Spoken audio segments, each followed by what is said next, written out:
میرا نام احمد شاہ، آپ میں سے بیشتر لوگ مجھے جانتے بھی ہیں۔ میرا ایک جملہ آج کل جو ہے بہت ہی قابل اعتراض ہے، اور اگر میرے کسی دوست کی دل آزاری ہوئی ہے میں 100 دفعہ اس پہ معذرت کرنے کے لیے بھی تیار ہوں، لیکن وہ ایک پوری تقریر تھی بے دل مسرور کی۔ آپ کو دہرا دیتا ہوں، وہ جملہ یہ ہے کہ ہم نے یہ سندھی کچھ دوست ہمارے تھے کہ ہم نے انہیں بتایا کہ جام شوروں پہ سندھ ختم نہیں ہو جاتا،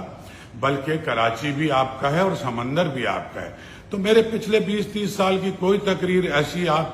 مجھے بتا دیں کہ جب میں نے سندھ کے مفاد کے خلاف کسی بھی ایشو پہ بات کی ہے۔ اب مجھے ایک ویلن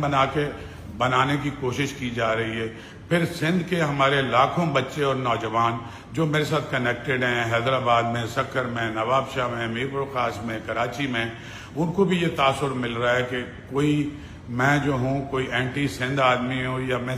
سندھ کے حقوق کے مسئلے پہ کہیں اور کھڑا ہوں۔ تو میری تو ریکارڈ پہ ہزاروں تقریریں ہیں، اور میں نے تو یہ بھی کہا ہے کہ سندھ دھرتی کے ساتھ غداری کا مطلب اپنی ماں سے غداری کرنا ہے۔ میں کوئی ایکسپلینیشن نہیں دے رہا، صرف یہ بتانا چاہتا ہوں کہ کوئی کچھ بھی سازش کر لے، ہم سندھ کی دھرتی کے لیے کام کریں گے، اس کی ثقافت کے لیے کام کریں گے، اور اس دھرتی کے تمام زبانیں بولنے والوں کے لیے بھی کام کریں گے۔